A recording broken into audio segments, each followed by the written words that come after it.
할렐루야. 오늘도 좋은 날입니다. 담임 목사님 출타 관계로 제가 대신 말씀을 전하도록 하겠습니다. 오늘 함께 은혜 받으실 말씀은 데살로니가 전서 2장 10절부터 12절까지 말씀입니다. 데살로니가 전서 2장 10절에서 12절까지 말씀입니다.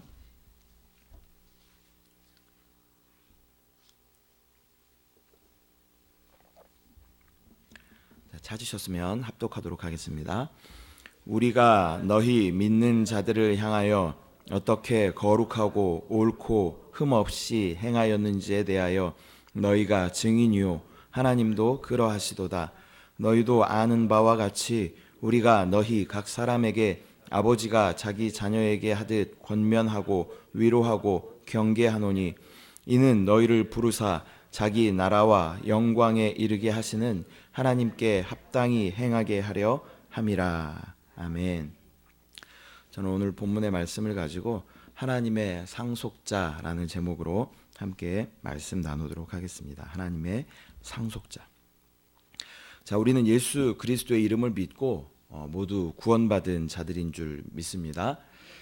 구원을 받았다라는 말은 하나님의 나라와 영광 안으로 부르심을 받았다라는 말과 같은 의미입니다. 하나님께서 우리를 부르신 이유는 우리를 창조하신 목적대로 그분의 생명을 우리 안에 공급하시기 위하여서 우리를 부르신 줄 믿습니다. 그러기 위해서 하나님께서는 그분의 생명이신 예수 그리스도를 이 땅 가운데 보내시고 그분의 생명을 공급하시는 과정들을 겪으셨습니다. 예수 그리스도께서 이 땅 가운데 오신 사건을 우리는 성육신 사건이다라고 이야기를 하죠. 그리고 그분은 우리와 똑같이 인생을 33년 반이라는 인생을 공생의 인생을 살아내셨습니다. 그리고 우리의 모든 죄를 담당하시고 십자가에서 죽으셨습니다. 그리고 마지막으로 하신 말씀이 내가 다 이루었다. 다 이루었다라는 말은요, 다 갚았다, 다 지불했다라는 의미를 포함하고 있습니다. 내가 너희의 모든 죄를 이미 내가 다 갚았다. 너희 죄를 내가 다 속량했다. 내가 다 그 죄값을 지불했다. 그런 의미가 포함되어 있는 줄 믿습니다. 그리고 죽으시고 어떻게 하시고 부활하시고 그리고 승천하시고 우리 가운데 다시 오실 것을 약속해 주셨죠. 예수님께서 승천하시기 전에 제자들에게 이렇게 이야기하십니다. 또 다른 보혜사를 너희에게 보내줄 거다. 그런데 그것이 너희에게 유익이 될 것이다 라고 이야기를 하십니다. 그리고 우리 가운데 성령으로 임마누엘 하신 그분이 바로 주 예수 그리스도이신 줄 믿습니다. 주 예수님은요, 하나님의 생명 그 자체이십니다.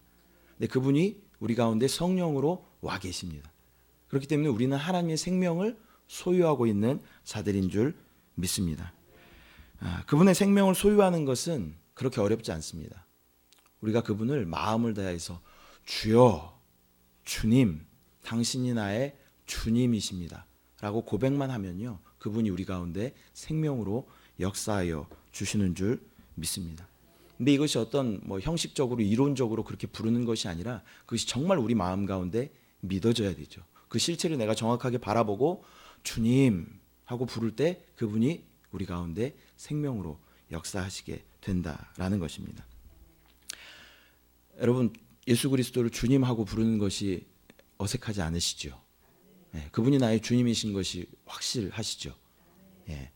그런데요, 세상에서 나가서 전도를 하다 보면요, 세상의 사람들은 예수 그리스도를 알지 못한 사람들은 예수님을 주님하고 불러보세요라고 이렇게 권면하면요, 절대 그렇게 부르지 못하죠.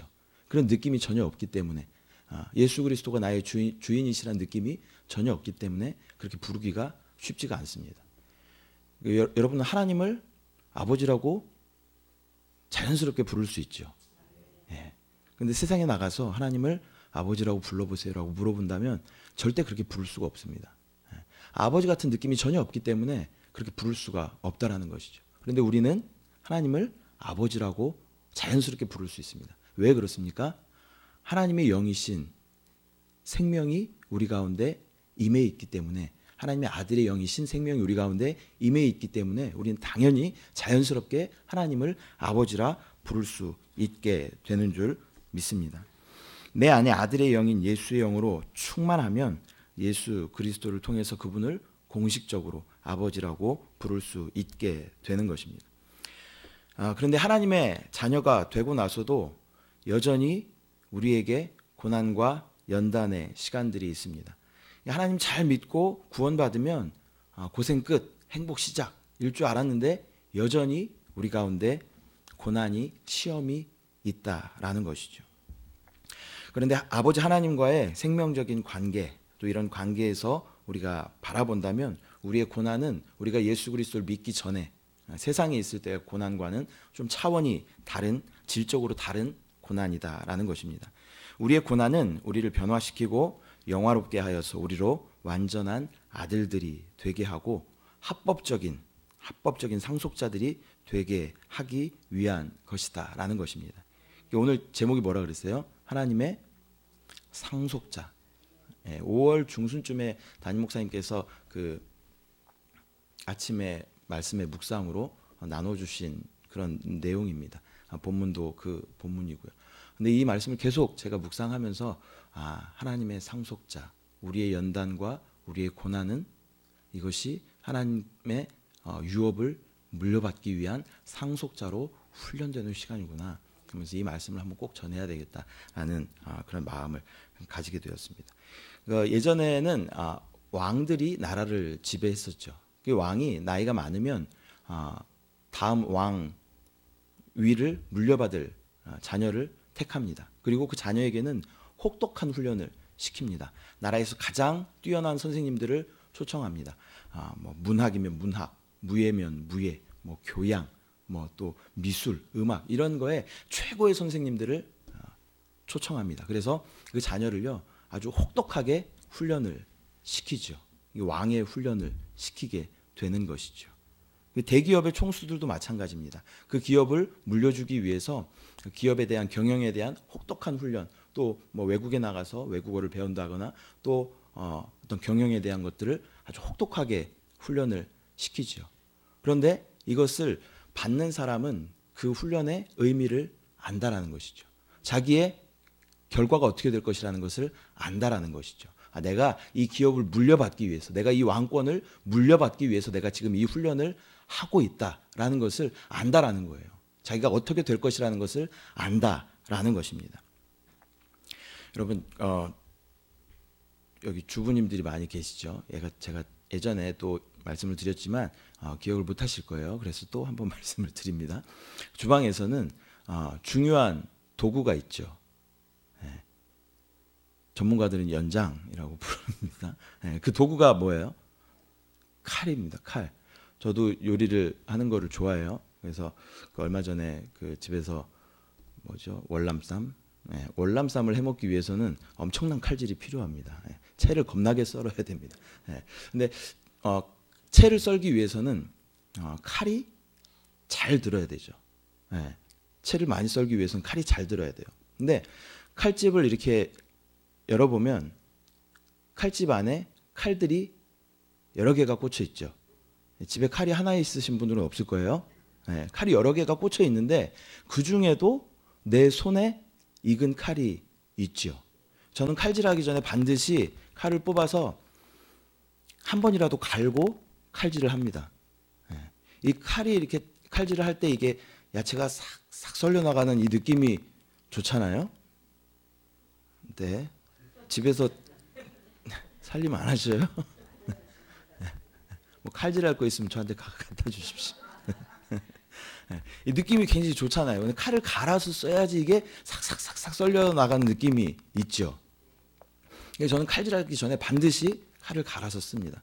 이 칼 가는 도구가 없으면 사기 그릇을 뒤집어서라도 이렇게 갈아서 썹니다. 이렇게.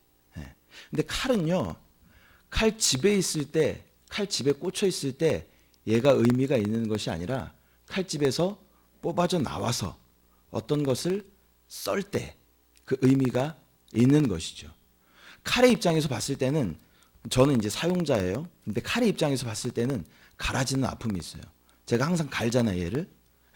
깎여지고 갈아지는 아픔이 칼의 입장에서 봤을 때는 있다라는 것이죠. 근데 사용자의 목적은 뭐예요? 이 칼이 무뎌지고 오래되고 낡았더라도 내 손에 익었기 때문에 이 칼을 사용하고 싶은 의도가 있다는 것이죠. 우리도 마찬가지예요. 우리도 마찬가지입니다. 우리가 칼집에 그냥 꽂혀 있으면 우리가 의미가 없어요. 나와져서 갈아지고 연단되어지고 그것이 합당하게 쓰여질 때 그것에 의미가 있다는 것입니다. 그런데 우리는 항상 갈아지는 것, 연마되는 것, 닳아지는 것에만 우리의 마음을 빼앗기고 왜 하나님 나에게 이런 시련을 주십니까? 왜 나에게 이런 고통을 주십니까? 라고 하나님 앞에 우리가 서게 되는 경우가 많이 있다는 것이죠. 여러분, 연단이 있으십니까? 여러분 가운데 시험이 있으십니까? 기뻐하십시오. 하나님께서 나를 선택하셨구나. 내가 낡고 무뎌졌는데도 불구하고 하나님께서 나를 선택하셔서 지금 나를 사용하시기 위하여서 나를 갈고 계시는구나. 그렇게 받아들이시기 바랍니다. 고난이 다가올 때마다 우리가 이것을 기억해야 합니다. 내가 받는 고난의 목적은 이 우주 가운데서 그분의 기업을 상속받고 이 땅에서 그분을 나타내고 그분의 주권을 행사하게 하기 위한 것이다. 나는 하나님의 형상과 주권을 회복하고 머리가 깨진 사단을 처리하는 하나님의 거룩한 상속자다. 이것을 꼭 기억하시기 바랍니다. 우리는 이것을 믿고 어떠한 고난도 두려워하지 말고 담대하게 나가야 할 줄 믿습니다. 로마서 8장 16절 17절에 이런 말씀이 기록되어져 있습니다. 성령이 친히 우리의 영과 더불어 우리가 하나님의 자녀인 것을 증언하시나니 자녀이면 또한 상속자 곧 하나님의 상속자요 그리스도와 함께한 상속자니 우리가 그와 함께 영광을 받기 위하여 고난도 함께 받아야 할 것이니라. 이제 우리는 고난의 의미를 알 수 있습니다. 모든 시험을 참고 시련을 견디어낼 뿐만 아니라 그 고난 가운데 그것을 온전히 기쁨으로 여길 수도 있게 될 줄 믿습니다. 그렇기 때문에 고난이 올 때마다 우리의 태도는 이 훈련을 잘 마치면 하나님의 상속자로 내가 한 걸음 더 온전하여 지게 되는구나 라고 담대하게 선포하고 믿음으로 선포할 수 있어야 될 줄 믿습니다. 에베소 3장 6절에 보면 이는 이방인들이 복음으로 말미암아 그리스도 예수 안에서 함께 상속자가 되고 함께 지체가 되고 함께 약속에 참여하는 자가 됨이라. 우리는 이방인이었죠. 이방인. 성경에서는 우리를 돌 감람나무라고 표현을 합니다. 정말 좋은 열매를 맺을 수 없는 돌 감람나무였던 우리를 하나님께서 택하셔서 참 감람나무에 접붙여 주셨어요. 참 감람나무에 접붙여진 우리는요, 돌 감람나무의 열매를 맺는 것이 아니라 참 감람나무의 열매를 맺게 되는 것입니다. 그분의 유업을 상속받을 합법적인 권리가 우리 가운데 있게 되었다라는 것입니다. 우리가 그 은혜를 안다면 우리는 모든 환난과 시련과 연단이 있을지라도 그 안에서 감사하며 달게 그 모든 것을 견디고 이기게 될 줄 믿습니다. 제가 이 말씀을 이렇게 묵상하는데요, 한 단어가 떠올랐습니다. 그 단어는 시점이라는 단어입니다. 시점, 보는 관점이다라는 뜻이죠. 초등학교 때 아마 초등학교 때인지 중학교 때인지 잘 모르겠는데 소설을 배울 때 항상 시점에 대해서 배웁니다. 너무 오래전 얘기여서 기억이 안 나실 것 같아서 제가 네이버 선생님한테 물어봤습니다. 시점은요, 형 4가지 시점이 있다고 합니다. 첫 번째는 1인칭 주인공 시점. 1인칭 주인공 시점. 그 소설 가운데 내가 주인공이 되어서 이렇게 그 이야기를 전개해 나가는 것이죠. 그리고 두 번째는 1인칭 관찰자 시점이 있다고 합니다. 1인칭 관찰자의 시점에서 그 이야기들을 이렇게 풀이해 나아가는 것이죠. 저는 2인칭이 있는 줄 알았는데요. 2인칭은 없더라고요. 3인칭 관찰자 시점이 또 있습니다. 3인칭 관찰자 시점. 멀리서 이 이야기들의 상태를 이렇게 보면서 이렇게 이야기를 풀어 나가는 거죠. 근데 놀라운 시점이 하나 있는데요. 이것도 역시 3인칭 시점인데요. 3인칭 전지적 작가 시점이라는 것이 있습니다. 굉장히 생소하죠. 예전에 다 배웠던 겁니다. 저도 어제 찾아보면서 이런 시점이 다 있어. 이게 왜 전지하니까 왠지 또 전지전능하신 우리 하나님이 생각나면서 전지적 작가 시점. 근데 우리는 어떤 사건을 대할 때 항상 1인칭 주인공 시점, 아무것도 모르는 1인칭 주인공 시점, 1인칭 나 시점에서 그 상황과 그 시험과 그 환경을 바라보게 된다는 것이죠. 그런데 우리가요, 우리 한세교에서 배우는 것이 뭐예요? 영과 생명, 날마다 배우죠. 영으로 돌이켜야 된다. 영으로 돌이키고, 영으로 보고, 영으로 듣고, 영으로 생각하고, 영으로 결정해야 된다. 우리가 항상 듣죠. 그것을 소설에 적용해 보면요, 3인칭 전지적 작가 시점으로 우리가 모든 상황과 환경을 바라볼 수 있는 안목이 우리 가운데 있어야 된다는 것이죠. 우리 하나님은 전지전능하십니다. 모든 것을 다 아십니다. 근데 우리 영 안에 누가 계셔요? 예수 그리스도, 하나님이신 예수 그리스도가 계시다라는 거예요. 그분을 통해서 우리가 이 상황을 볼 수 있다면 우리는 전지적 작가 시점으로 이 상황을 다 볼 수 있습니다. 우리의 끝은요, 항상 해피엔딩이에요. 이것은 정해진 것입니다. 이 땅 가운데 100년 동안 사는 동안 어려움이 잠시 있을지 모르겠지만 우리의 내세와 우리의 영세는 반드시 해피엔딩입니다. 왜냐하면 우리 마음 가운데 예수 그리스도를 영접하고 그분의 생명이 우리 가운데 충만하기 때문에 잠시 이 땅 가운데 어려움이 있을지 모르겠지만 우리의 내세와 우리의 영세는 영원한 세상에서는 우리가 하나님과 함께 기뻐하며 그곳 가운데 잔치하며 주님을 예배하고 주님을 찬양하며 주님과 함께 거하게 된다라는 것입니다. 3인칭 전지적 작가 시점으로 우리의 삶을 바라보시는 저와 여러분 되시기를 바랍니다. 그분을 통해서 바라볼 수 있는, 그분을 통해서 바라볼 수 있는 안목을 주여 나에게 주시옵소서. 주님의 눈으로, 주님의 안목으로, 하나님의 의도로 바라볼 수 있는 시선을, 시점을 나에게 주시옵소서. 그렇게 보실 때요, 어찌 보면 그 시험은요, 조금 더 수월하게 넘어갈 수 있을지 모르겠고요, 그것을 깨닫는다면 그 시험은 어찌 보면 조금 더 빨리 넘어갈 수 있을지도 모르겠습니다. 하나님의 시선으로 볼 수 있는 영적인 지혜가 우리 가운데 충만하시기를 바랍니다. 말씀을 마무리하도록 하겠습니다. 우리 가운데 오는 모든 시험과 고난들은 내가 왕의 수업을, 후계자의 수업을 받는 시간이다. 그 시간들을 통하여 내가 합법적인 상속자의 권리를 내가 갖게 된다라는 것을 우리가 믿음으로 바라볼 수 있는, 또 주방에 칼이 칼집에 꽂혀 있을 때 그것이 그 사명을 다하는 것이 아니라 그것이 뽑혀져 나와서 연마되어지고 연단되어지고 그것이 그 사용도 용도에 맞게 온전히 쓰여질 때 그것이 칼의 목적이라는 것입니다. 마지막으로 또 모든 시험을 바라보는 우리의 시점이 1인칭 나 시점에서 그것을 바라보고 힘들어하고 안타까워하고 불평불만하고 그러는 것이 아니라 전지적 하나님 시점으로 우리가 바라볼 수 있는 영적인 안목이 우리 가운데 있을 때에 이 모든 시련과 연단을 통해서 하나님께서 우리를 아름답게 하나님의 상속자로 빚어가시고 세워가시는 줄 믿습니다. 함께 기도하도록 하겠습니다. 사랑의 주님, 은혜와 사랑을 감사합니다. 오늘 하나님의 상속자라는 제목으로 함께 말씀 나누었습니다.